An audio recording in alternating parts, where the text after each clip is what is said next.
The Joe Rogan Experience.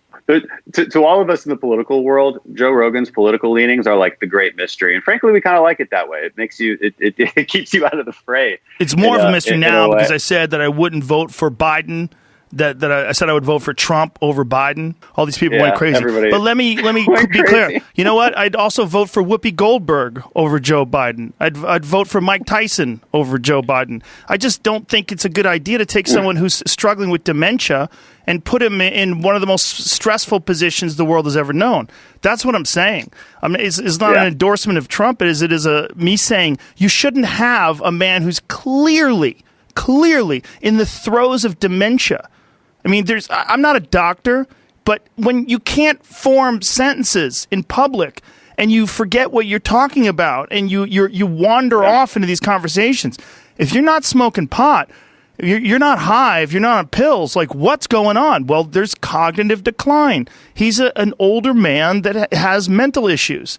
And, you know, not to be cruel to him, he's suffering medically. This is a real issue. And the Democrats want to sweep that under the rug.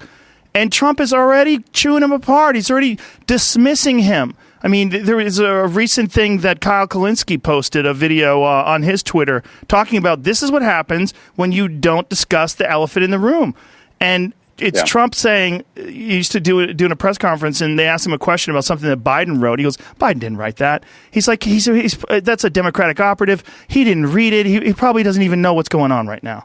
And he's gonna continue to do that. And it's such a vulnerable point. And I don't know why the Democrats thought it would be a good idea to take someone who's clearly got a problem. I mean, I don't want to be mean to the guy, but we've all seen it. That's not normal. It's not normal to forget, like when he's talking about the creator, and he literally loses what he's saying. He's like, the thing, like misquoted the Declaration of Independence twice now. It's a very simple document. Like, I don't understand. Well, there's a bunch of those things, like when he was talking about the cure and losing what he's saying, that you have to take care of the cure, and he's struggling. The guy's struggling. Yeah. He's tired. This is an extremely stressful process to run for president. And the idea that he's going to be able to get through this and be okay on the other side to run the country for 4, potentially 8 years is crazy. Here's a better one. Epstein's killer. That's one. Nobody thinks that guy hung himself. No one. How about that guy? So if you have various theories or various stories that people come out and talk about with that one. Yeah, and I just actually yesterday listened to Eric Weinstein's solo podcast on Jeffrey Epstein. Yeah. I don't know if you've caught it. He talks about his kind of conspiracy view of it. I wish I was there when he met him. That would have been fascinating to see, because Eric is too smart. He's almost like too smart. He's one of those guys, you talk to him like, oh, you poor bastard. You're burdened. You're burdened trying to make sense of the world around apes, you know. And all the trauma like we were talking about, he's still also the 20-year-old kid. Mm-hmm. So he's seeing, he had a few run-ins with authority, which makes him suspicious of authority. And I think that our life experience defines that. So you can see Epstein in a lot of different ways depending on how you've experienced. Yeah, for sure. Life. I mean, but if you were there, I mean, I can tell you, very nice. I can CBD kill cliff on your lyrics. I like it. I know actually quite a lot of people that have met Epstein. Do you really? Yeah, because you're in the scientific community, right? Yeah, and especially at MIT. He was a big donor. He tainted a lot of people's reputations by knowing him in a weird way. Basically, if you took a picture with him, your reputation is tainted. Yeah. Whether you knew him or not. But I think, I do think that outside of conspiracy theories, that he was an exceptionally charming person. So he was good, you know. At charming people, you mean? At charming people. Yeah. I don't mean to make it sound. Yeah, I know what you're positive saying. or negative. It is what it is. Is the devil is going to be charming. So. Right. And the other thing is he genuinely showed curiosity towards scientific ideas, even out there, big scientific ideas. Especially. What do you think that was, though? Have you ever thought about that? Do you think that it's possible that, look, I mean, if you just look at it from a perspective of the big theory, right, is that he's some sort of a intelligence operative, right? Yes. So if he's an intelligence operative, don't you think it's a part of his job to try to infiltrate these scientific communities? I mean, there must have been a directive. If he really is an intelligence operative, it's not like they're like, hey, go pursue your interest. I hear you have a really big love of science. Just feel free to do that on the side. No, well, what the fuck was he doing? If he's an intelligence operative, what is he? Is the intelligence having sex with underage girls? It can't be that. You know, this is one reason people believe conspiracy theories is because a lot of them are true. Yeah, you know, that's what's scary. Not all of them, but I point to with you. With the Epstein case, like you were one of the first people. I mean, literally, you're a professional skeptic, and you looked at some of the evidence. You're like, oh, well, you know what? This might be a conspiracy, you know. And when I said when Michael Shermer thinks it might be a conspiracy, it's probably a goddamn conspiracy. There's been enough of them. I'm still not sure about that one because after I posted something about the 2 cameras broke or whatever, somebody wrote me from that prison saying, "Oh, those cameras are always breaking." Like, oh, all it's right. a little convenient though that he winds up strangling himself in a way that Michael Batten, the famous autopsy doctor, says is completely inconsistent with hanging and much more consistent with someone strangling you, including the actual area where he was hanging from, supposedly. Like it's consistent with someone strangling you from behind, not consistent with you hanging by your own weight. Yeah, after Weinstein got Harvey Weinstein got his conviction, I thought, oh boy, but they better have a real suicide watch on this guy because he surely has a black book just as big as Epstein's. Oh, I'm sure. Well, I think what he's got is probably more incriminating to him, though.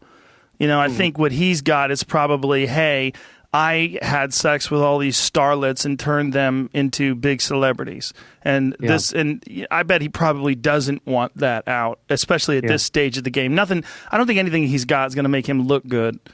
And I think the thing with Epstein is he knew way too much about too many powerful people. There's just so many connections that could be made with that guy. And that, you know, to this day, people are asking questions that people like Bill Gates don't want to answer, or Prince Andrew, or any of these people. They're like, I don't want to talk about this. Yeah. I didn't hear the one about Gates, but Prince Andrew, of course. Gates apparently flew on the Lolita Express 4 years after he was convicted. Oh, okay. Wow. All right. According to the Daily Mirror or whatever the fuck it was. I would ask Jamie to look that up, but I've got his computer right now. Look it up on your iPad. Find out if it's true. If Bill Gates flew on the Lolita Express, because that's what I was reading today.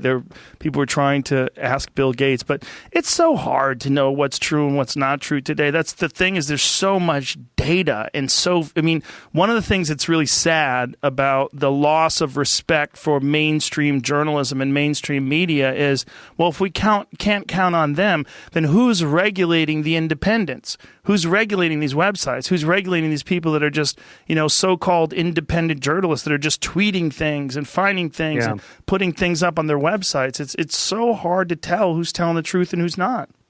Dude, you want to see people piss in America? Fuck with football. Fuck with LSU football or Georgia football, college football. See what happens. You think things are bad now? Fuck with the college football. This is a weird time, too, because it's right before the election. Election comes in November. Like, imagine if this shit was going on right now and the election's like next week. God. Can you imagine? Chaos. Your boy Bernie dropped out. Yep. It's a wrap. Biden ain't beating Trump. Nope. That's your best? That's the guy? It shows you how crazy the system is, that they wanted him, that they wanted Biden to be their guy, that they can't admit that he's in cognitive decline. It's very strange. Listen, I fuck up all the time. I speak for a living. I fuck up all the time. But Biden? Biden? No. He fucks up, man. You're a politician. I fuck up all the time, too, but we're also talking live for hours and hours and hours at a time. If I had a prepared thing that I was doing. Like my stand-up. I don't fuck up in. You would be sharp as fuck if you were having one of those conversations where they're asking you, look, if someone wants to ask me questions about things that I understand, like MMA or like comedy, like if you want to ask me questions about things that I think about and talk about all the time. You have your black belt in both. Yeah, I can talk to you and really clearly about those things and make a lot of sense. He can't do that about politics, and he's been a politician forever. And that's your shit. He's a guy who's suffering. He's in decline, and they're going to try to whale him out. And whoever his VP is, whether it's Kamala Harris or Michelle Obama, maybe whoever it is, but that's who you're voting for. You know, it's sort of like when Dick Cheney was basically running the country. Well, George Bush was the president. Yeah, you know, I don't know. We'll see. There's no way he beats Trump. He doesn't beat Trump. Not a chance. No, not a chance. Especially because of the timing of this. Right now, we're in the shit. Right, we're in the April shit. This is the worst time of the corona. A lot of people are dying. There's a slight drop off in New York. People dying less today than yesterday. Slight drop off yesterday from the day before. So things are looking pretty good. California, May it's going to be. Yeah, California is looking very good. Right. Yeah, we're crushing it, huh? California is looking very good. So and then where's that? Oh, here it is. And then you go June, July, August. Hopefully everything's up and running again. Economy starts coming back on track. Trump makes a couple of great speeches. But Biden is more in decline. It's not going to get better. No, those two face off. Trump's going to light him up like a Comedy Central roast. He's already dismissing him. Yeah. He's like, he doesn't Sleepy know. Biden. He's like, but he's saying, like, someone said, Biden said this. He goes, first of all, he didn't write that. It was a Democratic operative. He probably doesn't even know what it says. He's going to destroy him, He's man. going to kill him, man. I mean, it's such an easy target. It's like Mike Tyson versus a 3-year-old. It's true. It really is. It's a terrible fight.